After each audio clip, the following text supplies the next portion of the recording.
तो ये चारों हैप्पीनेस एमडी के लिए ही है। और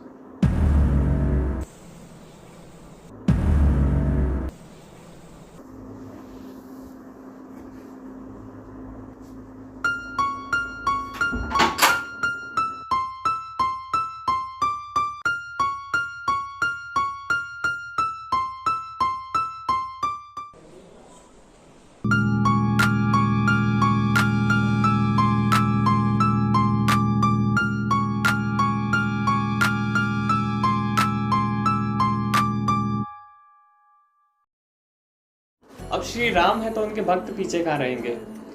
तो ये स्केच उनको डेडिकेट, जिन्होंने अपना पूरा जीवन ही भक्ति में डेडिकेट कर दिया अपने भगवान के लिए। तो बोलो जय हनुमान, जय जय श्री राम। राम रतन धन जो कोई पाए, जीवन भर रामायण गाए। अब इस पूरे संसार के सिया राम के तो दर्शन कर लिए, बट मेरी जो लाइफ के श्री राम और सीता माता है उनके दर्शन करना भी तो ज़रूरी है। So presenting the happiness dedicated to Shri Ram and Sita Mata of my life. Bihari Ram Siya Ram, Siya Ram जय जय राम, राम सिया राम, सिया राम जय जय राम। अब मेरी लाइफ की श्री राम और सीता माता तो यही हुए ना, यहीं से शुरू और यहीं पे ख़त्म। अब मम्मी पापा का स्केच है तो एक स्टोरी तो बनती है। तो स्टोरी ये अभी जस्ट SRL रिलीज़ होने के पहले की है, जब मैंने एक स्केच बनाया था और उसकी वजह से कॉलेज में थोड़ा फेमस हो गया था। तो उस स्केच की सभी ने बहुत तारीफ़ करी थी, सभी ने बहुत प्रेज़ किया था। और ये पूरी बात, उसका तो बहुत बड़ा इंसिडेंट हुआ था और ये पूरी बात मैंने बताई घर पे। उसके बाद जो वक्त बदला, जज्बात बदले, ज़िंदगी बदल गई कि बस। क्योंकि एक टाइम था जब मम्मी बोल रही थी 1-1.5 साल पहले कि ये ड्राइंग में ज़्यादा ध्यान मत दे, पढ़ाई पर ध्यान दे। और वहीं उस दिन मम्मी ने बोला कि ये जो ड्राइंग बनाने में और इंस्ट्रूमेंट आते हैं, पेंसिल आती है अलग अलग टाइप की, वो लेकर आ ताकि ड्राइंग और अच्छी बने। और पापा बोल रहे थे कि ये जो आर्ट की स्किल है, इसी को अगर इसी में करियर बनाना हो तो इसमें आगे नहीं जा सकते क्या। आई वॉज रियली शॉक्ड कि ये मैं मेरे घर में हूँ ना कि क्या। मतलब एक टाइम जब मुझे इस ड्राइंग की वजह से डांट पड़ी थी, आज उसी के वजह से मुझे इतना प्रेस किया जा रहा है। और वो उनकी जगह पे गलत भी नहीं थे, क्योंकि दे डोंट वांट कि आप अपनी लाइफ से डिस्ट्रैक्ट हो और अपनी पढ़ाई से फोकस किसी और चीज़ पर करो। वो बस इतना चाहते थे कि मैं अपनी पढ़ाई पर ध्यान दूँ, और मैंने दिया भी। और उसी की वजह से तो मैंने क्लास में टॉप किया था। और वो आपके अगेंस्ट नहीं है, वो बस चाहते कि आपकी लाइफ में सक्सेसफुल रहो, पढ़ाई पर ध्यान दो। और जो कि बिल्कुल सही बात है, पढ़ाई तो बहुत ही इंपॉर्टेंट है। नॉलेज आपका लाइफ में कभी साथ नहीं छोड़ेगा। जितना ज़्यादा आपका नॉलेज अच्छा होगा उतना ज़्यादा आप प्रोग्रेस करोगे और अपनी लाइफ में अच्छा करोगे, आपकी स्किल्स बेटर होगी। और अगर आपके पास कुछ और स्किल्स भी है तो उसको पहले प्रूफ करो कि हाँ, इसमें मेरा करियर हो सकता है, कि इसमें मैं आगे जा सकता हूँ। जैसे आजकल लोग बच्चे गेमिंग में ज़्यादा जा रहे हैं, तो कोई आपके अगेंस्ट नहीं है। बस इतना ही कि आप पहले उसको प्रूफ करके दिखाओ कि हाँ, इस चीज़ में मेरा पूरा फोकस है, पैशन है, तो आप इसको सक्सेसफुली आगे कर सकते हो और इसमें आपका सक्सेसफुल करियर बन सकता है। और एक दिन जब आप प्रूफ करके दिखाओगे तभी तो वो मानेंगे ना कि हाँ, इसमें आप आगे बढ़ सकते हो।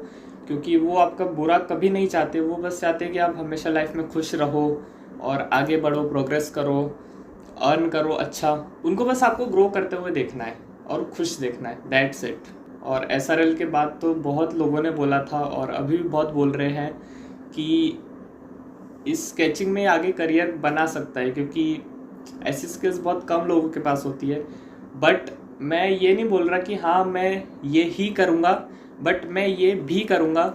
और पहला फोकस तो हमेशा पढ़ाई के ऊपर ही रहेगा, और सेकेंडली ये चीज़ तो साइड बाय साइड चलती रहेगी। And this is just a kind of my hobby और पैशन, यू कैन से।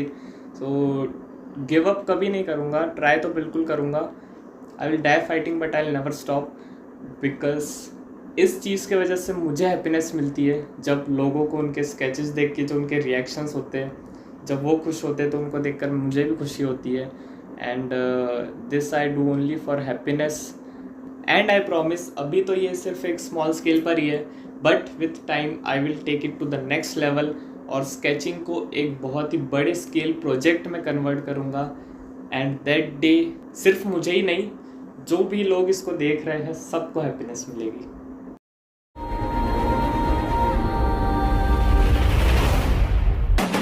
अब मुझे शायद किसी को ये बताने की तो ज़रूरत है नहीं कि मैं KGF का कितना बड़ा फ़ैन हूँ, और अब SRL है तो KGF का कोई स्केच ना हो ऐसा तो पॉसिबल ही नहीं है, क्योंकि ये इनिशिएटिव मैंने KGF को डेडिकेट करने के लिए ही किया था। एंड SRL की सीरीज़ में KGF डेडिकेटेड वीडियो को आने में तो अभी बहुत टाइम है, बट उसके छोटे छोटे ग्लिम्स आपको हर वीडियो में मिलेंगे। अब KGF से लोग इसलिए प्यार नहीं करते क्योंकि उसने बॉक्स ऑफिस पे इतने रिकॉर्ड्स बनाए, बट इसलिए करते हैं क्योंकि KGF का मेन थीम ही इमोशंस है, जिसने सभी को कनेक्ट किया। चाहे वो हमारा रॉकी के साथ कनेक्शन हो, चाहे रॉकी की मदर के साथ कनेक्शन हो, चाहे हमारा रीना के कैरेक्टर से कनेक्शन हो, चाहे वो सारे स्लेव्स से कनेक्शन हो, चाहे जूनियर रॉकी के साथ कनेक्शन हो, सभी के साथ जो इमोशनल अटैचमेंट जुड़े हैं ना, उसी की वजह से KGF है। KGF हमें एक चीज़ सिखाती है कि हमारी जर्नी चाहे कहीं से भी स्टार्ट हो, कितने भी से भी स्टार्ट हो, बट अगर हमारा हार्डवर्क, डेडिकेशन, पैशन के साथ अगर हम किसी काम को करें तो रिज़ल्ट बिल्कुल मिलता है। और हमारे एफर्ट्स और हार्डवर्क ही डिसाइड करता है कि हम आगे कितना आगे जाएंगे। बस एक स्टार्ट की देर है, और हो सकता है किसी किसी केस में आपको सक्सेस ना मिले, बट नॉलेज और एक्सपीरियंस बहुत मिलेगा, और जो एक्सपीरियंस इस थ्रू आउट इस जर्नी से मिलेगा वो आपको कहीं और नहीं मिल पाएगा। अब 84 लाख योनि यानी 8.4 मिलियन बर्थ्स के बाद हमें ह्यूमन का बर्थ मिलता है, हमें इंसान का रूप मिलता है। So why to waste it for scrolling reels और बस टाइम पास करने में पूरा टाइम वेस्ट कर, इन सब में वेस्ट करने से अच्छा है कि कुछ प्रोडक्टिव करते हैं। Now the happiness dedicated to KGF।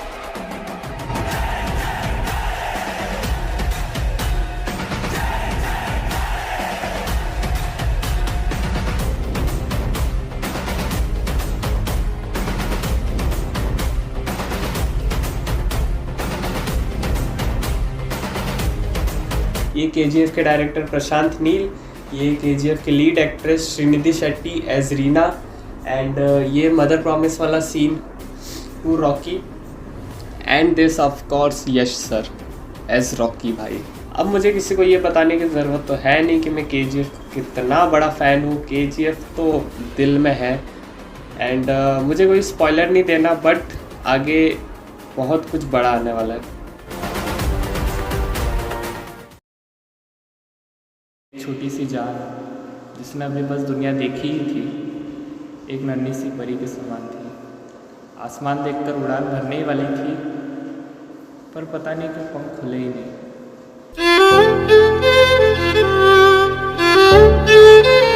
वो तो चले गई, बट पीछे कुछ ही दिनों की बहुत सारी मेमोरीज छोड़कर चले गई। आज पूरे इमोशंस को कंट्रोल करके बिना एक भी आंसू बहाए आज पहली बार उसकी बात सबके साथ, सबके सामने करने वाला। एक लड़की थी, बहुत टाइम पहले आई थी, पता नहीं क्यों इतनी सुंदर थी कि किसी की नज़र ही लग गई। उसका नाम नव्या, आज से 12 या 13 साल पहले आई थी, और सिर्फ 2 ही साल की थी और चले गई सबको छोड़ के। किसी के बारे में भी नहीं सोचा, ना उसकी मम्मी, ना उसके पापा, ना मेरे, ना किसी के बारे में नहीं सोचा, बस चले गई। मैं सैड नहीं हूँ उस बात से, बट मैं नाराज़ हूँ। जब इतने जल्दी जाना ही था तो क्यों आई ही क्यों, मतलब क्यों मेरे मन में एक ऐसी स्पेस छोड़ के चले गई, एक ऐसी जगह छोड़ के चले गई जिसको कभी कोई पूरा कर ही नहीं पाया। मैं ऑनेस्टली बताऊँ तो नैन्सी से ज़्यादा प्यारी थी वो मुझे। मैं उस बात से दुखी नहीं हूँ कि वो मुझे छोड़ के चले गई, बट उस बात से हूँ कि उसने कितना कुछ मिस कर दिया। आज अगर वो होती तो मेरे साथ यहाँ बैठी होती, मैं कितना कुछ करता उसके लिए, मैं कितनी सारी चीज़ें ला के देता उसको। अब वो 2 साल की बच्ची मेरे लिए इतनी इम्पोर्टेंस रखती है, मतलब कुछ बात तो थी उसमें। आज मैं सबसे ज़्यादा उसी को याद करता हूँ, क्योंकि अगर आज वो यहाँ होती ना तो कैमरे के पीछे होती, बोलती दादा ऐसा करो, दादा वैसा करो, और वो मुझे दादा बोलकर बुलाती थी। बट उसके जाने के बाद मैंने किसी को भी दादा बुलवाने नहीं लगाया। वो क्या चले गई, उसके जैसा कोई भी नहीं आया। मतलब मेरी इतनी सारी छोटी कज़न सिस्टर्स है, मतलब उनको हाथ पर गिन भी नहीं सकते, इतनी सारी है, बट उसकी जगह अभी भी खाली है। और एक चीज़ का रीज़न बता दूँ कि मेरी फैमिली में सब हमेशा ये बोलते हैं कि कोई भी छोटी बच्ची हो वो हमेशा मेरे पास कैसे आ जाती है, मतलब कोई भी हो, चाहे वो मुझे पहचानती हो या नहीं, आराम से मेरे पास आ जाती है। और मैंने बोला था हर चीज़ इस वर्ल्ड में, हर चीज़ के पीछे एक रीज़न होता है, तो इस चीज़ के पीछे भी एक रीज़न है। और वो रीज़न ये है कि वो तो चले गई, बट वो नहीं चाहती कि मैं उसकी एम्प्टी स्पेस फील करूं, इसलिए कोई भी गर्ल हमेशा मेरे पास आराम से आ जाती है।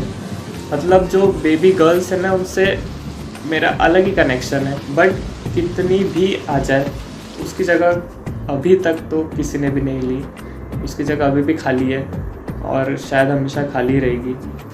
पर मैं नाराज़ हूँ उससे कि क्यों वो इतनी अच्छी थी कि उसकी जगह उसके जैसी कोई हो ही नहीं सकती, क्यों इतनी प्यारी, क्यों इतनी इम्पोर्टेंट। इसके बारे में मैं स्टोरी क्या बताऊँ, तो ट्रेजिडी बन के रह गई बस।